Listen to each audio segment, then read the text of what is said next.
आहिस्ता चलो, जरा आहिस्ता चलो। तो आप सब भी दिल थाम कर बैठे। हमारे साथ आ रही हैं, इनका नाम होता है नीलिमा दुबे जी। आदरणीय, आपका बहुत बहुत स्वागत है मंच पर। बहुत बहुत धन्यवाद मंटू जी, आपको बहुत बहुत बधाई।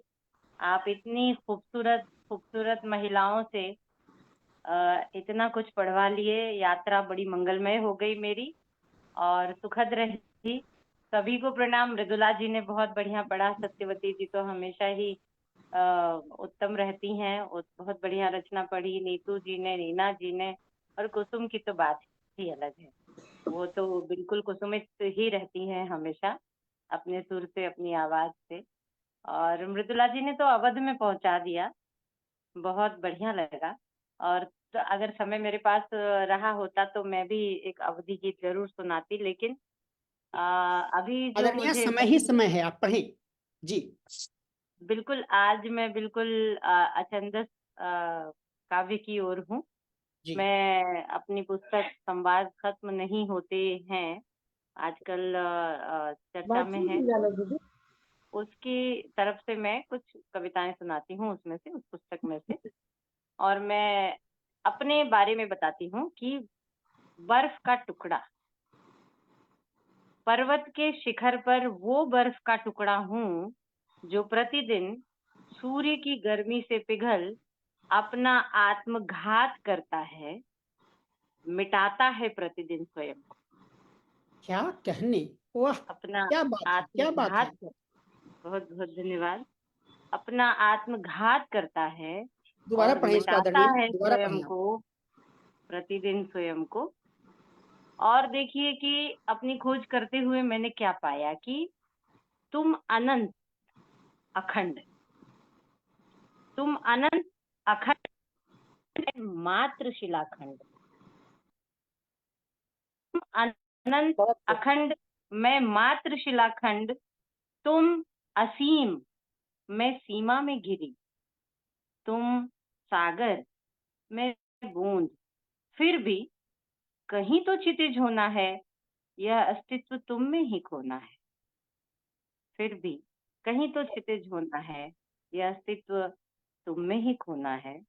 और एक रचना जब वर्ल्ड ट्रेड सेंटर पर अटैक हुआ था, तो उस समय मैंने लिखी थी, बहुत पसंद की गई थी, कि क्या तुमने देखा उस सैलाब को जिसमें डूब गई मानवता, गरज उठा आतंक। मैंने देखा, मैंने देखा दहशत का तमाशा, मानवता विहीन आत्माएं, वे किलकारियां जो प्रस्फुटित होने से पहले ही विलीन हो गई चिर निद्रा में। मात्र आह रह गई शेष, उड़ता रहा निराशा का धुआं। अवाक रह गई आंखें, सहम गए असंवेदनशील हृदय भी। स्वयं आतंक को यकीन ना हुआ कि यह उसने क्या किया। हाय की अटूट श्रृंखलाएं भी तुच्छ प्रतीत होती हैं इस वास्तविक स्वप्न पर। विश्व को टीसती है अविरल खामोशी। याद आ गया वह वक्त भी जब जन्मा था आतंक का एक प्रतीक। लगता है पुनरावृत्ति हुई है उस भस्मासुर की।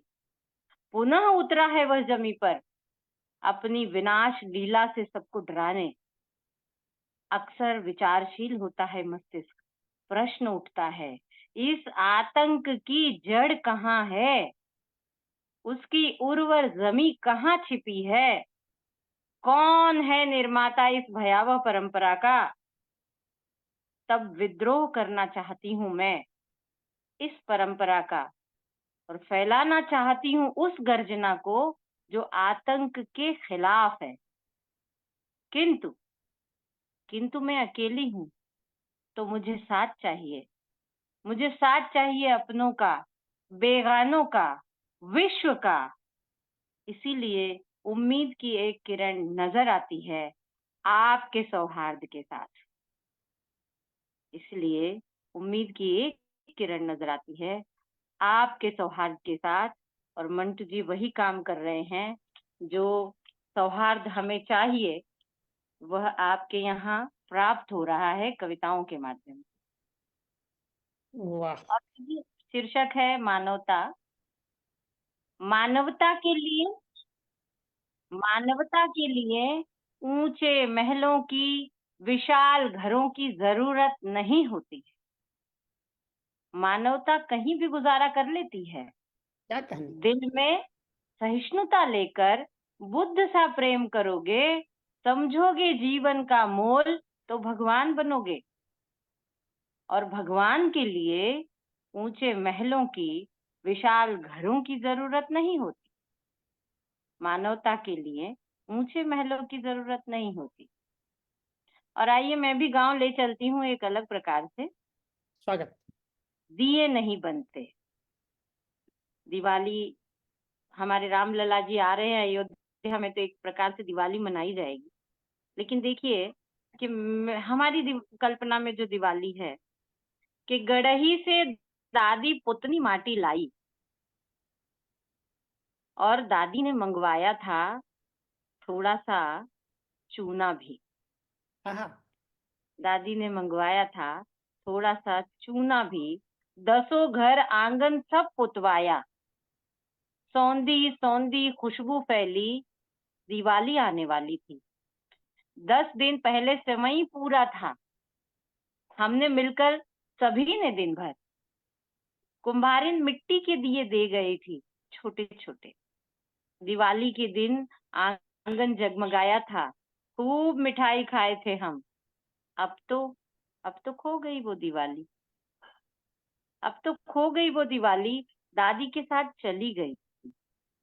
अब पापा पेंट लगवाते हैं, मकान पक्के हो गए, मम्मी बाजार से सब कुछ खाने को लाती है, दिए नहीं बनते, अब बल्ब जलते हैं।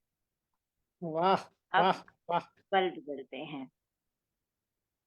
और देखिए कि एक सैनिक, सीमा पर सैनिक दिन रात विह्वल है।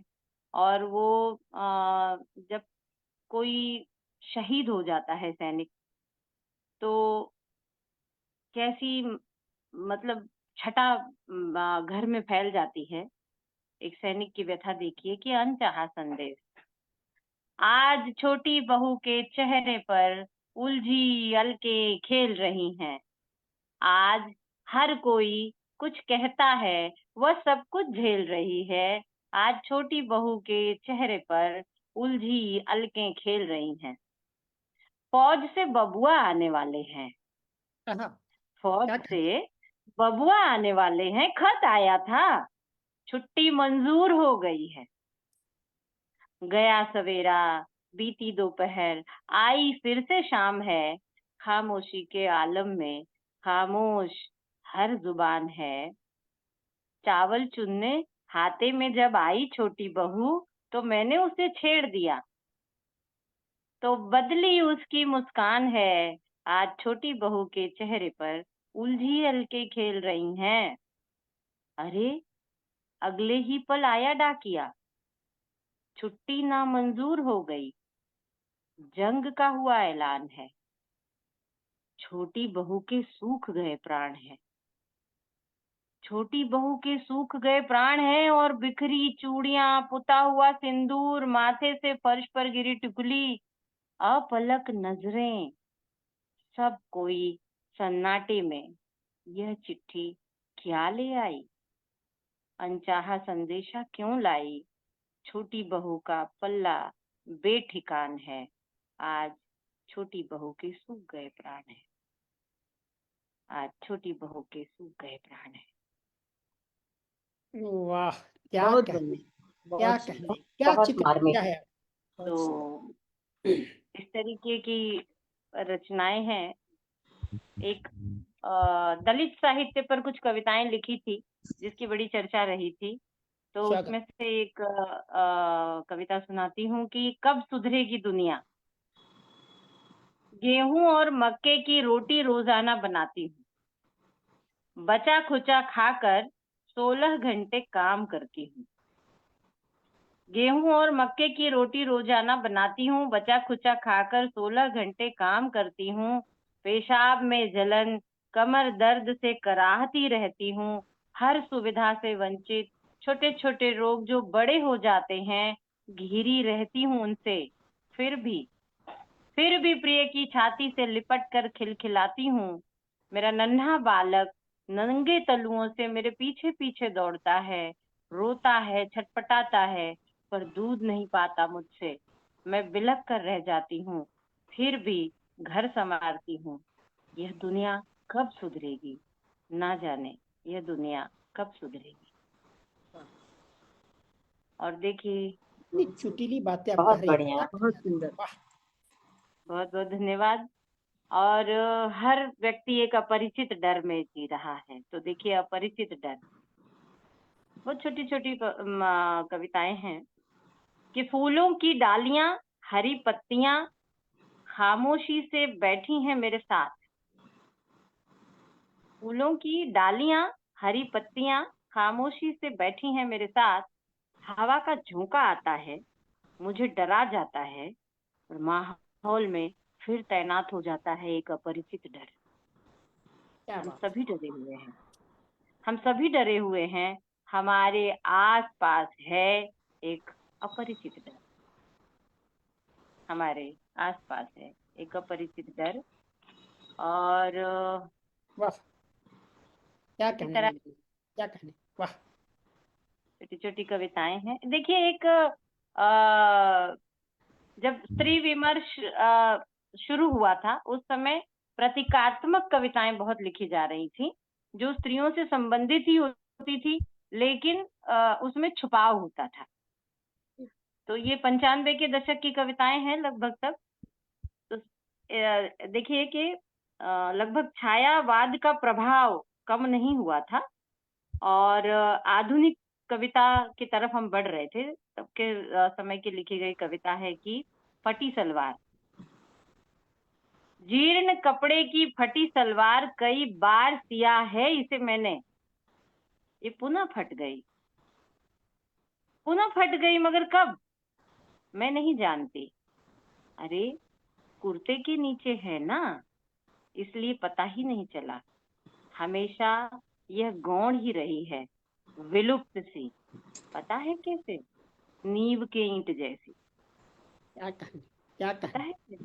क्या बात। नींव की ईंट जैसी। और देखिए, घूंघट के पीछे धुंधलाती चेतना, छतनार इच्छाओं के कई आवेगों में अपने स्तर के साथी की तलाश नाकाम होते हुए भी आज तक कायम है, क्या बात। वाह, आज तक कायम कायम है। है। सभी कुछ घूंघट के पीछे, पसीने में डूबा हुआ, दुर्गंध फैलाता, अतीत और वर्तमान की कई रचनाओं को रेखांकित करता रहता है, छतनार इच्छाओं के अनुसार।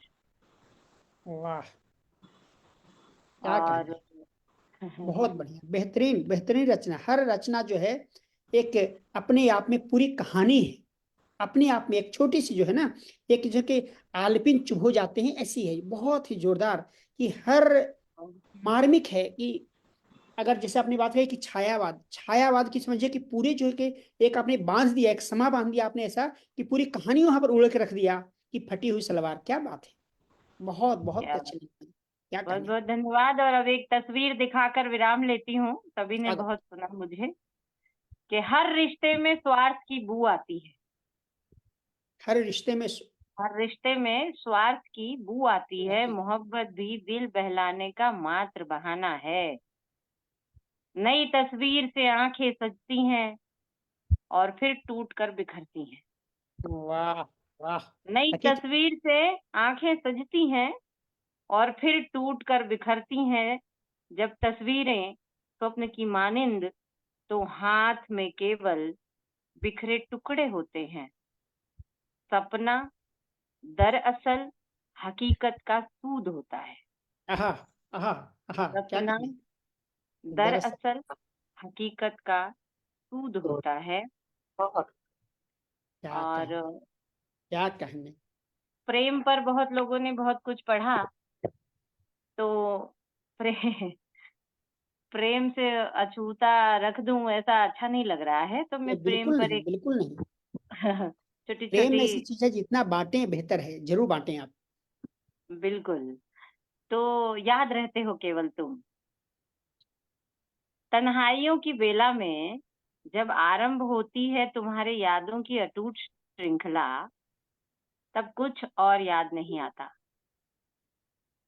तब कुछ और याद नहीं आता, भूल जाती हूँ दफ्तर की मोटी मोटी फाइलें, याद नहीं रहती बढ़ती महंगाई, जहरीली हवा, याद रहते हो केवल तुम, तुम्हारी बातें और तुम्हारा हंसता चेहरा, याद रहते हो केवल तुम। वाह, बहुत बहुत धन्यवाद क्या बात। और सभी का क्या कहें। आभार, सभी को बहुत बहुत प्यार, बहुत स्नेह और सबसे भले दूर से ही मोंटी जी ने मिलाया, हमें बहुत अच्छा लगा। आप हमें भी इसी बहुत तरह अच्छा लगा। नम्रत, अभी तो हम कल फिर मिल रहे हैं। जी बिल्कुल, अभी आप सुने, सत्यवती जी को भी सुने एक बार।